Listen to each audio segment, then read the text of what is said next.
Continuously Punjabi army के खिलाफ। ये मैं आपसे जानना चाहता हूँ, मैं फिर इमरान खान, पीटीआई और मुशर्रफ पर लौटूंगा, लेकिन पीसीआर अगर पाकिस्तान का मैप है तो ज़रूर दिखाना चाहिए दर्शकों को कि यह पाकिस्तान है। ड्यूरेंट लाइन जिसकी बात कर रहे हैं आरिफ भाई, दरअसल अफ़गानिस्तान और पाकिस्तान के बीच की जो सरहद है उसको हम ड्यूरेंट लाइन कहते हैं, और पख्तूनों की बड़ी जमात है। अफ़गानिस्तान में पख्तून है और पाकिस्तान के भीतर भी पख्तून है। आप कह रहे हैं कि पख्तून जो है लामबंद होकर के पाकिस्तान की फोर्सेस, पुलिस के खिलाफ जंग लड़ रहे हैं। ये जो हालात हैं खैबर पख्तूनख्वा के भीतर, आरिफ साहब, ये बलूचिस्तान जितने ही बुरे हो चले हैं और लगातार वहां धमाके हैं, खून खराबा है। देखिए, बलूचिस्तान तो एक लॉन्ग टर्म जंग चल रही है। 48 से ही बलोच रेजिस्ट कर रहे हैं। पख्तून हमेशा पंजाबी आर्मी के एजेंट रहे हैं, आर्मी चीफ रहे हैं अयूब खान, याया खान। और पख्तून हमेशा फ्रंट लाइन पे रहे हैं, फॉरेन सर्विस में, सिविल सर्विस में, आर्मी में। लेकिन अब जाके पिछले कुछ 6-7 साल से पख्तूनों को एहसास हुआ है कि हमें इस्तेमाल किया गया है। 79 की अफगान वार में भी पख्तून यूज हुए थे, और बाद में मुशर्रफ ने जिस तरह पख्तूनों को पकड़ पकड़ के अमेरिका के हवाले डॉलर के बदले में किया था, उससे तालिबान और Pashtun both side of Durand line वो नाराज हैं। आपने अभी बताया कि ड्यूरेंट लाइन जो है उसको, वो पाकिस्तान अफगानिस्तान के दरमियान बॉर्डर है। एक्चुअली आपको भी पता है कि ड्यूरेंट लाइन अंग्रेजों ने खींची थी, एक एग्रीमेंट था वो ब्रिटिश तालिबान वाले इंडिया कहते हैं कि हम और। नहीं मानते हैं। जी, क्या कहा आपने? तालिबान कहता है कि हम नहीं मानते हैं। जैसे मैं अपने दर्शकों को बताना तालिबान चाहता भी हूं। नहीं मानते और पाकिस्तानी पख्तून भी नहीं मानते। हाँ, पीटीएम वाले क्लियरली कह रहे हैं कि ड्यूरेंट लाइन पख्तूनों को डिवाइड करने वाली लाइन है, हम इसको नहीं मानते। ये बॉर्डर नहीं था, ये एग्रीमेंट था। और मैं 47 से मैं आरिफ भाई अपने अफगानिस्तान ने दर्शकों के लिए पाकिस्तान बताना को चाहता हूं रिकॉग्नाइज भी नहीं कि किया था। सर ड्यूरेंट जो एक अंग्रेज अधिकारी थे, उन्होंने यह सीमा खींची थी, और अफगानिस्तान की सरकार कहती है कि तब तो उस समय हमारी हुकूमत थी ही नहीं, और वह 100 साल का करार था, यानी कि जो 1890 में करार हुआ या सीमा खींची गई वो 1990 में ख़त्म हो चुकी है। वो पूरा जो केपी का इलाका है, जो पाकिस्तान का एक बड़ा सूबा है, तालिबान दावा करता है कि ये हमारा है। पख्तून जो हैं वो कहते हैं कि हमारा है। हाँ आरिफ भाई। भाई देखे, अभी आपको याद होगा 2-3 महीने पहले मंजूर पश्तीन ने एक जरगा बुलाया था, और सारे पख्तून, मतलब लाखों की तादाद में पूरे केपी से जमा हुए थे। उसमें एक भी झंडा पाकिस्तान का नहीं था, केपी में हुआ था ये सब। और उसमें अफगानिस्तान के झंडे लहरा रहे थे। तो मैं समझता हूं कि पीसीआर, पख्तून ये केस जो तो अब कल धमाका हुआ है यात्री बसों पर, ये खैबर पख्तूनख्वा के भीतर हुआ है।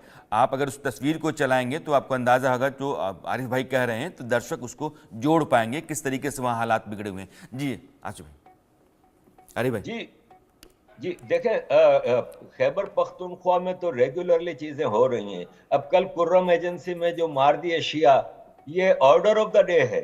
ये रोज ही हो रहा है। अभी 15 अक्टूबर को भी धमाका हुआ था शियाओं के ऊपर कुर्रम एजेंसी में, पारा चिनार में। और ये रेगुलर चीज हो रही है। पख्तून तो अब निकल पड़ा है, और पख्तून को रोकना मुमकिन ना होगा। कि पख्तून को अंग्रेज सरकार भी नहीं रोक सकती थी, अमेरिका, रशिया भी नहीं रोक सके। लेकिन तो पख्तूनों की जो मैं ये समझ। बगावत है आरिफ भाई, ये पख्तूनों की बगावत पाकिस्तान की जो मौजूदा हुकूमत है, वहाँ की फ़ौज है, उसके सामने कितना बड़ा चैलेंज है। और केपी का जो पूरा इलाका है, क्या वो पाकिस्तान से अलग हो सकता है? जी बिल्कुल। और मैं तो इसको बगावत कहता नहीं, मैं तो बलूचिस्तान और पख्तून की राइट्स मूवमेंट कहता हूँ। इनकी independence genuine grass root movement है ये। और इनका हक है, क्योंकि उनके ऊपर ज्यादती हो रही है। ज्यादती तो सिंध पे भी हो रही है, लेकिन सिंध में अभी सिंधी वडेरा मिला हुआ है आर्मी से, तो इतना मामला खराब नहीं। लेकिन पख्तून अब तंग आ चुका है। बलूचिस्तान का जो पख्तून है ना, महमूद खान अचकजई की लीडरशिप में है। और महमूद खान अचकजई हमेशा पाकिस्तान आर्मी की गुड बुक्स में रहा है, हुकूमतों में रहा है। लेकिन इस बार महमूद खान अचकजई भी निकल के सामने आ गया है, और वो आर्मी के खिलाफ खुल के बातें कर रहे हैं। पख्तून पाकिस्तान से अलग होते हैं कि नहीं होते, ये सवाल मेरे ख्याल में सिर्फ ये है कि कब अलग होंगे। अब अलग होना बनता है कि अंदर खाने पख्तून कौम के अंदर इतनी नफरत आ चुकी है। पंजाबी आर्मी ने इतनी एट्रोसिटीज की हैं इनके ऊपर। हर 25 किलोमीटर पे एक चेक पोस्ट है केपी में। हर 25 किलोमीटर पे पख्तूनों को रोक के उनकी बीवियों को, बेटियों को, बहनों को बेइज्जत किया जाता है, लूटमार की जाती है, घरों में घुस जाते हैं। अब पख्तून तंग आ चुका है। लेकिन दो बातें मैं अपने दर्शकों के लिए आपसे पूछना चाहता हूं कि शियाओं और सुन्नियों के बीच में उस इलाके में जो अभी खूनी जंग चलती है और पख्तूनों पंजाबियों के बीच में चलती है, वजह क्या है? देखें, शिया सुन्नी दोनों पख्तून हैं, जो केपी के जो शिया सुन्नी, ये जो कराया जा रहा है, ये पाकिस्तान आर्मी ने, आपको पता है कि रिलीजियस ग्राउंड पे इतने सारे टेररिस्ट ग्रुप बनाए हुए हैं। ये पाकिस्तान आर्मी के टेररिस्ट ग्रुप हैं जो शियाओं को मार रहे हैं, वरना शिया सुन्नी मसला नहीं है केपी में। ये जो कल हुआ, जो 15 अक्टूबर को हुआ, ये एक्चुअली पाकिस्तान आर्मी के वो टेररिस्ट ग्रुप जो अफगानिस्तान और इंडिया में टेररिज्म के लिए क्रिएट किए गए थे, वो लोग शियाओं को मार रहे हैं। ये आम पख्तूनों के दरमियान इतनी नफरत नहीं है। आरिफ भाई, खबर आ रही है कि पाकिस्तान में इंटरनेट बंद कर दिया गया। पाकिस्तान से हमने कुछ पत्रकारों को भी जोड़ा था, लेकिन उनसे संपर्क इसलिए नहीं हो रहा है कि सरकार ने वहाँ इंटरनेट बंद कर दिया। एहतियाती बंदोबस्त के तहत आप मानकर चलिए।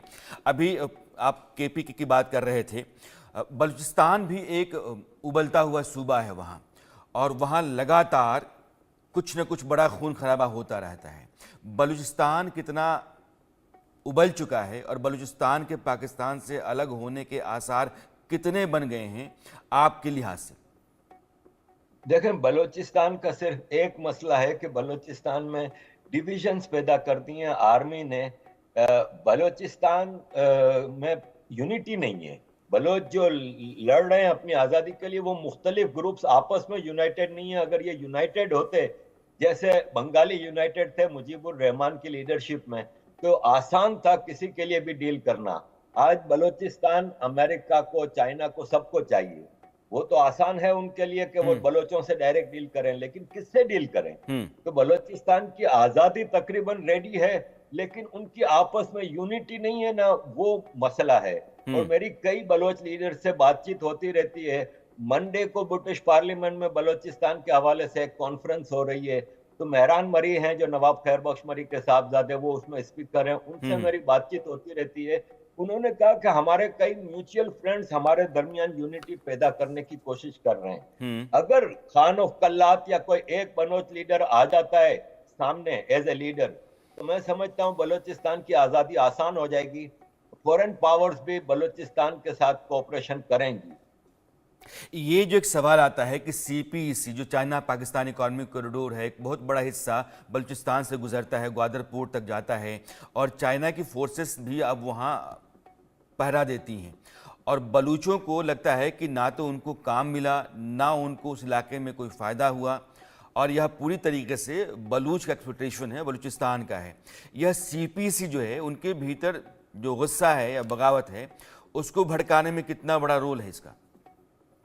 देखें, सीपेक तो एक चाइना की कम्युनिस्ट पार्टी और पाकिस्तान की आर्मी की कमाने का धंधा था। चाइना ने एक नए रोड का ऐलान कर दिया है इसी वीक। वो रोड जाएगा डायरेक्ट चाइना से अफगानिस्तान से ईरान।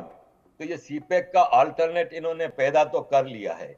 लेकिन मैं आपको बता दूं, अगर आप सीपेक के ओरिजिनल नक्शे को देखें ना, तो सीपेक शुरू होता है गिलगित बल्तिस्तान, फिर पीओके पूरा कवर करता है, फिर केपी से गुजर के बलूचिस्तान में जाता है। लेकिन इन्होंने बाद में इसमें नवाज शरीफ जब आया प्राइम मिनिस्टर बनके, तो उसको टोटल चेंज करके पीओके को भी काट दिया, और गिलगित बल्तिस्तान से थोड़ा सा पीओके से होता हुआ पूरा पंजाब को इसमें डाला है।